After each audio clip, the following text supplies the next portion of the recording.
जशी अंतरवाली ताकदीनं समाजाच्या आंदोलनात उतरली तसं जालन्याला लावून धरलं आणि महाराष्ट्रातल्या मराठ्यांनी सुद्धा ताकदीनं हा संघर्ष हा लढा आपल्या हातात घेतलाय. म्हणून राज्यातले करोडोच्या संख्येनं मराठे एक जीवानं एकत्र आले. आनंद असू द्या, आनंद असू द्या. प्रत्येक वेळेस स्वार्थ नको. आपली जात कधी एकत्र होत नव्हती, ती एकत्र झाली. हिचं आयुष्यभर आनंद असू द्या. ही मराठ्यांची जात जर अशीच एकत्र राहिली तर मराठ्यांना काही मिळवायचं असलं तरी ते मिळणार. मराठ्या पुढे शक्य काहीच नाही, फक्त एकजूट अशीच राहू द्या. न मिळणार आरक्षण मराठ्यांना मिळायला लागले फक्त एकजुटीच्या जोरावरती. माझी सरकारला या ठिकाणाहून विनंती आहे, मला आणि माझ्या समाजाला राजकारणात जायचं नाही. आम्ही आणखीन तुम्हाला सावध करतोय, तुमच्या हातातून वेळ गेलेली नाही. काय काय नाही, त्यांना काही अडचण नाही. तुम्हाला अडचण आहे दोघाला? तुम्ही दोघं खाली कम नाही बसले? बाकीच्या एक नाही, तुम्ही काय हो खाली? तुम्ही चौघी काय भाऊ? नाही मी पुढे फक्त इमानदारीनं करतोय, तुमचा मुलगा म्हणून करतोय, एवढंच आहे माझ्याजवळ. माझी शक्ती फक्त इमानदारी आहे. तुम्हाला दैवत मानलंय, मायबाप मानलं.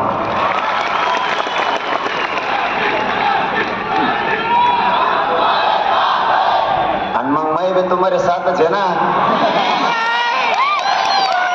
मै तरी पुढं माग आहे रे. मै बी तुम्हारे पुढे जे वंडेव काय व्हायचं ते आता.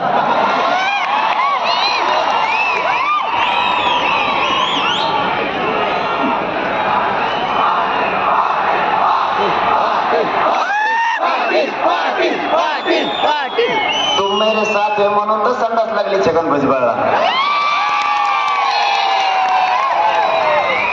हा खाट लागायच्या आधीच त्याच्यात कोणाला बी लागायची म्हणतात, त्याला आधीच लागली. मराठ्यात दिसले की त्याला तसंच होतंय. एक झाले की माझं काय नाही. मी तुम्हाला दैवत आणि मायबाप मानलंय आणि माझी निष्ठा मी ऐकत नाही. माझी निष्ठा फक्त तुमच्याशी. हेच काही जणाला खपा नाही. नावच नाही आले. काल मी बीड मध्ये सांगितलेले नावच नाही आले. संध्याकाळी मला नाव येणार होते. काही आपल्यातले तृप्त आत्मे, काही जण सरकारला मिळालेत आणि काही अभ्यासक. काही म्हणलो आम्ही ज्यांना पचनीच पडत नाही त्यांच्या दुकानं बंद झाले. काल 12 वाजता आम्हाला नावं येणार होते त्यांची. कोण कोण मिळाले काहीच नाही. पत्रकार परिषदा घेते नाही तर भाषण करते, दुसरं काय करते? काय केलंय काय नाही मोगम सरकारकडून बोलायचं. सरकारला बापच कम मानतात तुम्ही, मला कळा ना. पक्षाला सरकारला तुमच्या जातीला बाप माना ना. काय मिळायचं ते जातीला मिळेल. बरं तुम्ही काही केलं, पत्रकार परिषदा घेतल्या काही केलं, आता नाही नावं कळाले आम्हाला. पण तो भाषण केल्यावर किंवा पत्रकार परिषद घेतल्यावर मग का ना कळ ना तो कोण येते. आता लय बऱ्या सोडला आम्ही असल्या दुकानदाराला. आता मात्र जर का समाजाच्या आड आला सरकारचं ऐकून तर तुला मराठा समाजाला सामोरं जायचं हे लक्षात ठेवा. आता इथून पुढे बस झाला. आता लय दिवस आम्ही पण ऐकलं. इथं काय येत्या सरकार काही ना काहीतरी प्रत्येक वेळेस कारण शोधून काढतंय. बोलतो नाही कोणाच तिकून आलो. मला अंग दुखत आहे. तुम्हाला काय सांगू मी कसं कसं करतो ना. मग मला माहिती तरी एकदाच येतो. डबल डबल बोलू नका. थोडं उशीर टिकून जातो. लय खेळ पांगलेला आहे. आता तुम्हाला काय सांगावं.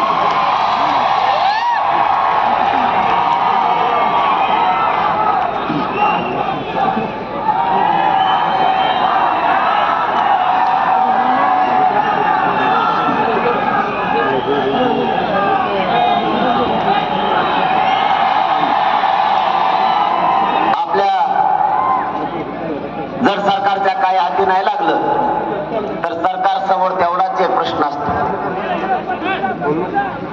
लोक फोडायचे आणि आंदोलन दूषित करायचे. यांनी काही जरी दावे केले,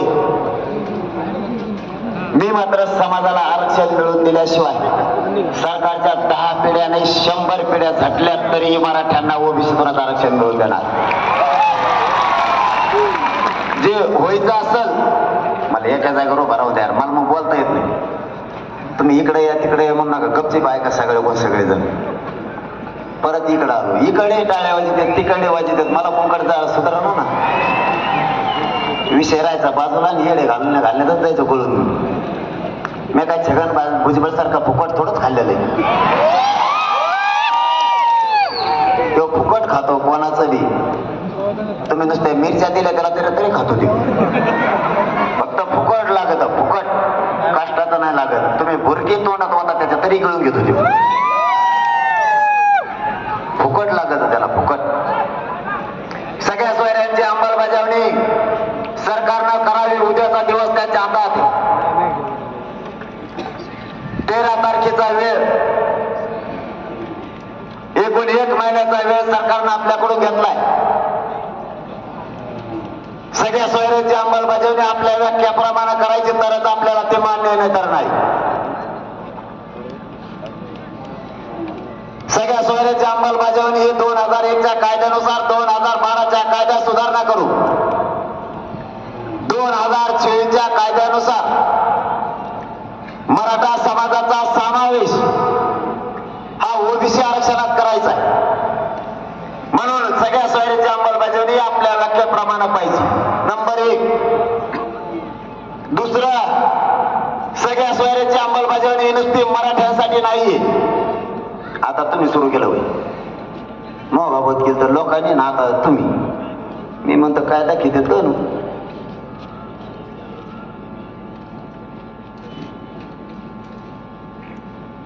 सगळ्या सोयऱ्यांची अंमलबजावणी आपल्या व्याख्याप्रमाणे करायची. दुसरं कारण, सगळ्या सोयऱ्यांची अंमलबजावणी मराठ्यांसाठीच नाही असं नाहीये. ज्यावेळेस सगळ्या सोयऱ्यांच्या अधिसूचना काढायची त्यावेळेस ठरलं मराठ्यांसाठी सगळ्या सोयऱ्याची अंमलबजावणी करू. आता 2012च्या कायद्यात 2001च्या कायद्याचा अधिकार वापरून जर करायची असली तर नुसत्या मराठ्यांसाठी ती सगळ्या सोयऱ्याची अंमलबजावणी टिकली नसती. आणि त्यांचा त्यावेळेस तो डाव होता असं आपल्या लक्षात आलं की नुसती मराठ्यांसाठी जर केली तर ती उडणार. गिरीश महाजनला वाटलं तेच लय हुशारी, 5 रुपयाचा बेल्ट. आम्ही सांगताना सांगितलं छगन भुजबळ सारखे आम्ही जातीवादी नाही आहेत. सगळ्या सोयऱ्यांची अंमलबजावणी करायची तर सगळ्या जाती धर्माच्या लेकराला सुद्धा ते मिळालं पाहिजे. सगळ्या सोयऱ्यांची अंमलबजावणी सगळ्या जाती धर्मासाठी करा. आता सगळ्या जाती धर्मासाठी केलं ती उडत नाही. कारण इतर मागास वर्ग, विशेष मागास प्रवर्ग हा सगळ्या जाती धर्मांसाठी. आणि 2001च्या कायद्याचा 2001च्या आणि 2000 कायद्याचा पूर्ण अधिकार वापरून जर 2012च्या कायद्यात दुरुस्ती करायची असली तर इतर सगळे जर घेतले सगळ्या सोयऱ्याच्या अंमलबजावणीत तर ते उडत नाही. आणि उडलं असं गिरीश महाजन म्हणतायत की ते टिकणार नाही. टिकणार नाही तर इतके जज घेऊन तुम्ही आंतरवालीला आलते कशा. आणि समजा ते उडणार आहे ते टिकणारच नाहीये तर मग छगन भुजबळचा इतका आटापिटा का चाललाय की ते रद्द करा म्हणून. जर सगळ्या सोयरीची अंमलबजावणी टिकणारच नाहीये तर छगन भुजबळ इतके पडेल फिडेल सगळे गोळा करायला का लागला.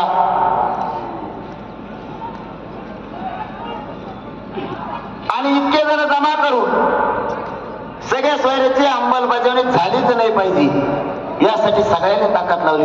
याचा अर्थ ते टिकतंय. बरं ते नाही टिकलं तर या जालना जिल्ह्यातल्या सगळ्या मराठा समाजाला खरं ते सांगतो, ते तुम्हाला सुद्धा मान्य आहे, मराठ्याला काहीही द्या टिकूनच देत नाही.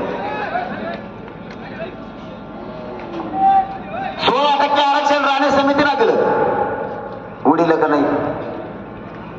13% आरक्षण दिलं, उडीलं का नाही? आता 10% दिले. मला याच्यात आणखीन एक गोष्ट कळाली नाही, तुम्हाला कळाली असली तर सांगा. राणे समितीनं आरक्षण दिलं त्यावेळेस 16% दिलं. आता जे 13% आरक्षण दिलं, 12-13% आणि आता 10%. लोकसंख्या वाढत असते का कमी होत असते? आपली कमी कस काय झाली? आधी 13%, त्याच्या आधी 16, नंतर 13 आणि आता 10. म्हणजे आमचे माणसं काय अमेरिकेला राहायला गेले का? आणि तुमची कस काय वाढायला लागली छगन भुजबळ? तुला तर उठता येत नाही.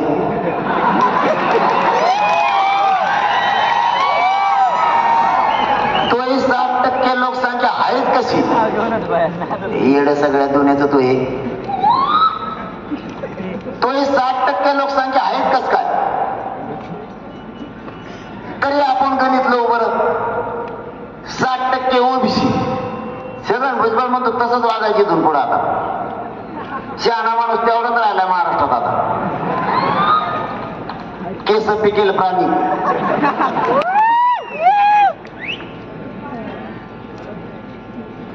भंगार विचारानं बरबाडलेला.